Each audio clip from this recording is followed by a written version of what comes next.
What is it when we team up? Service errors. Yeah, I think so. Huh? Sending that down and quickly scoring is Pablo. It looks like itong kupunan ng Philips Gold wants to get out of here in 3 straight sets. Myla Pablo with a pretty approach and even mas maganda pa yung swing. Nako. That's textbook. Absolutely. Talagang minaximize niya yung height niya, no? She's not a small girl. Oh, beautiful up here from Gohing. Gumabao can't send that over.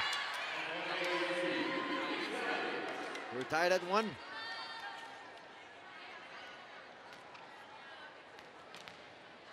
Michelle Gumabao, nag-i-enjoy itong batang to. And that's nice to see. That's actually one of the main reasons why I believe lumipat siya. Because hindi siya masyado nagagamit. Last conference, and here, she is part of the starting rotation and talagang nagagamit siya. And you see, when pag siya ang blocker niyan sa utility slot, no, blocking the outside hitter na kalaban, talagang she's really sealing the hitter. Let's check it now with Denise. You know, guys, on top of the coverage, you talked about Myla Pablo being the gold mine of the Lady Stallions, pero Lady Slammers, rather. Pero alam nyo, ang naging usapan sa kanilang last huddle ay ang pagtutulungan nila to end this game in 3 sets. At dyan na nga papasok itong si Michelle Gumabao, who is their go-to girl in that last set. At ngayong set na to, siya pa din ang medyo ginagawang go-to girl, not just in offense, but also in defense. And like what you said, Tex, no, she is put there not just for the hitting department, but also to block the ace player of Mane and Tail, which is Royce Tubino. Guys? Well, she is really using every opportunity given to her to full advantage. Yan That ang time, hindi kumana ang opensa. Yan ang maganda when you have working components ng team, no? So, Michelle is now, you know, thwarting the main attack and giving multiple attacks here to her team. In the likes of, you know, it's kind of nice na ang main attacker mo is Myla Pablo. It's nice to have a Myla Pablo swinging on the outside for you. At ito si Michelle, talagang nagsisipag sa depensa. Now you have a Gohing to pass the ball. Dadang, napakasipag na middle blocker. It's, I think, really just a matter of putting it all together. That's right. Now, Dadang swinging on the outside. So, nice change-up dito kay Tolenada, not making the usual suspects. Iniiba-iba niya yung mga play ng mga teammate niya para ma-off-balance ang defense ng Mane and Tail.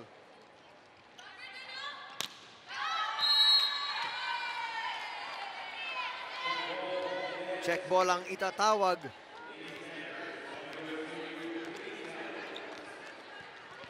We're tied at 4.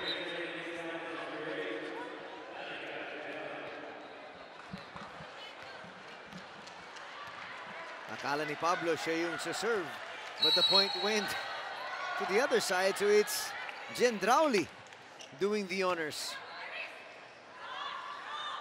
Dadang tries to go down the line and runs out of space. Yan, Dadang medyo sumobra pihit ng kanyang balikat. Kaya ang trajectory ng bola nyo ay palabas.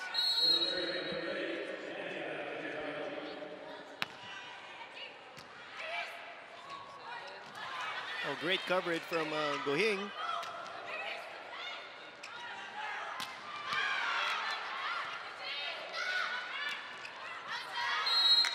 That's going to go outside. Point na naman para sa koponan ng Mane and Tail. They're showing a lot of heart here after that heartbreaking loss in the second set. Well, it's the ability of your team to recover. Kailangan bawi. Diba? Hindi ka pwede. You can't hang your head low. Kailangan bawi.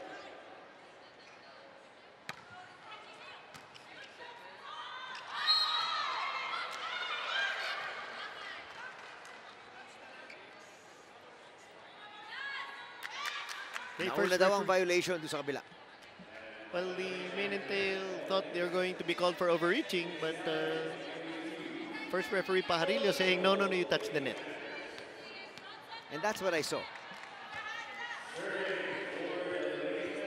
Michelle Gumabao now serving.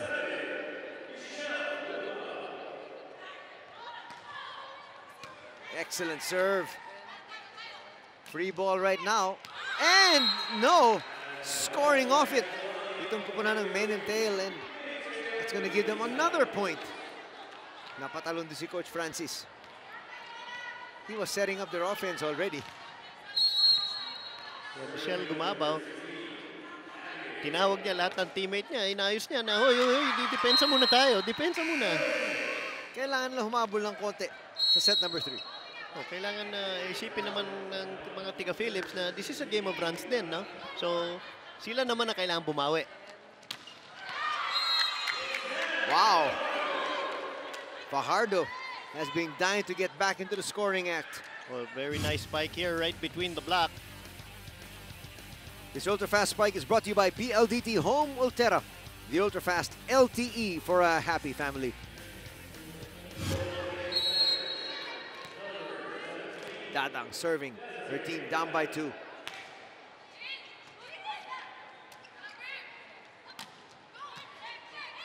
Doug. Balik sila kay Fajardo. From the back row to Bino. At siya'y pupuntos. Great Boy, setting Tubino here. has been quiet for a while. Oh, and I guess Algarin realized that na siyang setter, uy, I'm the maestra here. I better get my ace going. Kaya sinet niya si Tubino kahit nasa back row, and Tubino now nasa harapan. Fajardo, Doug. And Tubino tries to get into the scoring act as quickly as she possibly can. Here's Fajardo. And now Tubino again. Free ball para sa kupunan ng main and tail. Saan sila pupunta? Tubino pa rin. Tubino finding itong zone 1, talagang Myla Pablo unable to sweep toward it. Matalino ang palo nito ni Tubino. Minsan malakas, minsan mahina, minsan katamtaman lang. Importante, nahanap niya ang sahig ng Philips Gold. Tama. Up the middle. Nabasa ng depensa. Fajardo will get that through. On the outside, Tubino again. Boy, she's on a roll. Can she get another point? Well, pupuntos dito ang kupunan ng main and tail, and they're up by 5. Because you're going there. So ibahin mo naman. Tignan natin kung magagawa ang Leon dito. Balik sila kay Fajardo. And Fajardo goes to the other way. Now Fajardo queuing in from what Coach Francis said. Excellent tactical change there. Inibangan niya yung palo. Caught the defense. Masyadong committed dito sa weak side. Eh, yun ang inaabangan nila eh. That stays inside. And Fajardo with back-to-back points. It's quite rewarding pag pinapasok mo ang service mo. Mas may chance na magpuntos. Yun ang key. Pumasok muna. Good reception. Tubino tries to score. Pushed over. Tubino again. But that time she runs out of real estate. Dalawa na lang ang lamang ng main and tail. Naghahanap siya ng check ball. Eh, walang kamay dun.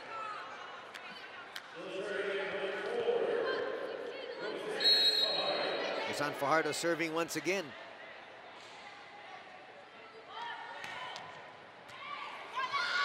Bustillo can't get that properly. Chance now here, up. Poor reception, but nonetheless, they will score. Coach Francis just beside himself. May I should have stepped aside because Melissa Gohing was calling for it. But buti na lang may Tolenada ka sa harap. Look at that upper body strength. Actually, that's all about getting to the position first. Yung mga joust sa net, kailangan medyo una ka. Fajardo has been serving there for quite a while. Tubino gets blocked. Tolenada just inspiring her team for the center, scoring on the joust. Ngayon, scoring on a block. 'Look at the elation. Talagang napakasaya niya. Kudos to you, Mr. Lanada. Let's check in now with Denise. Alam nyo guys, kanina kung ang usapan sa kupunan ng Philips Gold ay ang tulungan. Nako, ganyan-ganyan din ang pakiusap ni Coach Rosemary Prochina sa kanyang Lady Stallions dahil nga napapansin niya na puro na lang kay Honey Royce Tubina babalik-balik ang bola and she keeps on getting blocked. Kaya nga daw, syempre dahil third set na at sila ay humahabol, the fatigue factor could definitely be there and affecting her decision making. Kaya naman pinakausapan niya ang ibang players niya, namely si Abby Praca and Lilet Mabayad, to help in the offense and defense. Guys? Tama ka, Denise. Well, you know, we haven't mentioned Gustilo. We've hardly mentioned si Praca. And even Mabayad. And it looks like itong si Honey Royce Tubino, may kasamang pagod na rin ito. Oo, kasi nasa kanya lahat ng palo. Sasakit na yung balikat niyan. Ito si Fajardo, napapagod na mag-serve. Of course, I say that in jest because at this stage, they will gladly keep serving. Pablo, which looks for the corner. An opportunity here. Now they go to Mabayad. Pablo goes down the line. She's dug. And again, Honey Royce Tubino, napabasa na ng depensa. Oo, and she has medyo mukhang frustrated na siya, no? I mean, napapagod na siya. We have a new setter in and still going to the same one. But ang problema na Mainintail, ang first ball nila on service reception. Kaya ang offensive nila napaka-limited lang. What was a 2-point advantage enjoyed by Mainintail, they now find themselves down by 3. Quick set. Mea nabasa.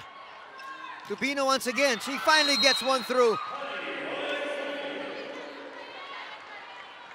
Hands on hips here for Honey Royce Tubino. Yun nga, sinasabi nga natin parang you're going to that well a little bit too much. This Ultrafast Spike is brought to you by PLDT Home Ultera, the Ultrafast LTE for a happy family.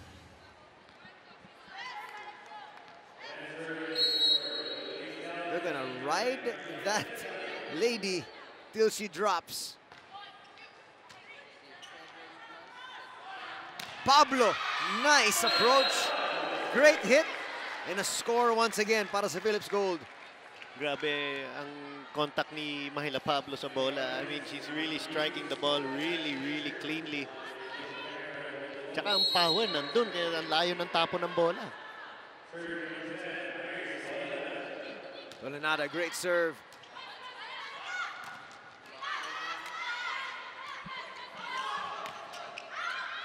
Wow!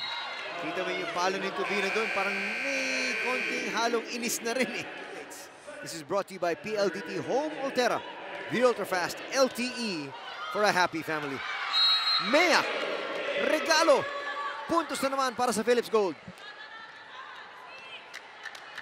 I remember in the last set, di ba? This discombobulation of Mainintail, talagang hindi na sila nag-uusap. And Philips Gold doing the right thing. Nakikita lang na medyo naguguluhan na itong Mainintail. Tambakan nyo lalo. And there's another example.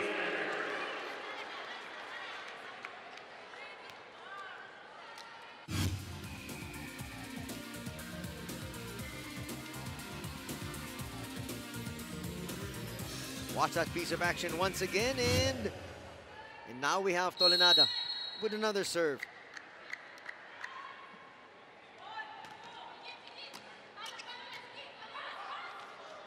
A little bit too close to the net. Chance once again. Tubino dying to be able to just score another point. And Pablo scores as she finds another campfire. I gotta give half that point to the blocking duo of May and Gumabaw there on the outside. Talagang binagal nila yung bola, naka-transition attack ang Philips Gold. The Lady Slammers talagang all in tune.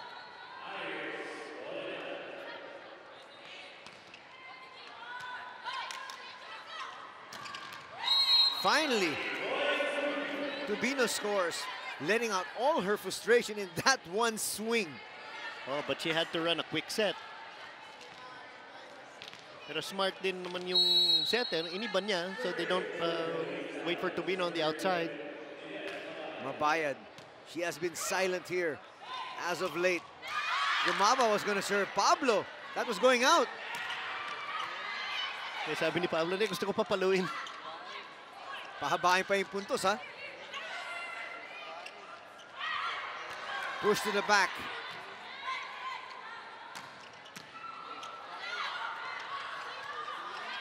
May I just sent that over. Chance ball. And they go to Gumabao. Boy, Gumabao has been a real revelation dito sa araw na to para sa kanyang kupunan.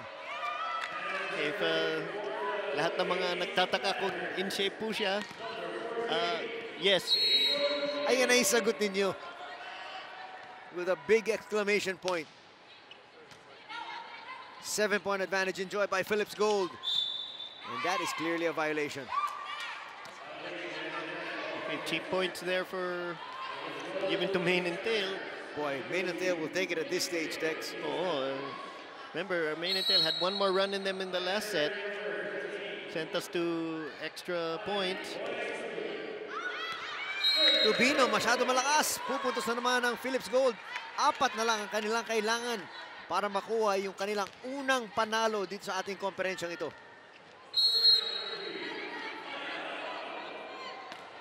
They're starting to feel it. Naamoy na nila. Tolenada just sends it to the back. Nobody home that time para sa Philips Gold at buhay pa ng kaunti itong Main and Tail. Medyo nahuli ito si Gohing. Medyo nagdaya na sa taas. Cheating up. Sometimes it works. That time, she paid dearly. Guilty of anticipating and not reading. Quick play. Dadang scores. The coach also pointing out, kailangan natin magtulungan. Michelle Gumabao. Boy, this girl is just full of energy here today. Pati yung kanyang mga serve. And that time, nakita natin, medyo nag-wild ng konti.